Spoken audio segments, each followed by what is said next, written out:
moogtahay in boqolkiiba 90 dadka adduunka ku nool ay isku qoraan fariimo qoraal ah kuwaas oo aysan dhihi karin qofka markay hor joogaan waana xaalad cilmi nafsiya waana sababta inta ugu badan xidhiidhada jacaylku ay ku soo dhamaadaan fariimo qalbi jab oo qoraal ah xaqiiqooyinka yaabin doona kuwaas oo laga yaabo inaanan maqal ka hor intaanan muuqaalkeenan bilaabin waxaan kaa codsanayaa inaad soo daawato muuqaalka cusub ee soo dhignay barteena YouTube subscribe-na dhe moogtahay in haddii aad qarsato oo aad ka dhigto sidii qof aan xanaaqsanayn murugsanayn kalinimo aan dareemayn adoo intaasba dareemaya taasi waxay burburinaysaa caafimaadka maskaxdaada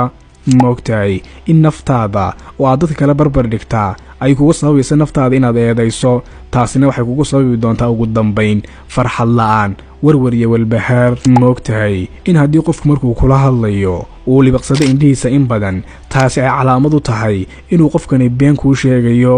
moogtahay in haddii qofku uusan eegi karin indhahaaga amba indhaha uusan kuu saari karin waa laba mid uun amba waxbuu kaa qarinayaa amba qofkaasi uu ku jeclaaday oo jacayl dhab uu kuu qaaday moogtahay in haddii aad doonayso inaad ku beerto qofka warwar iyo shak iyo walbahaar keliya waxaad samaysaa sidan waxaad eegtaa foodiisa hore wejigiisa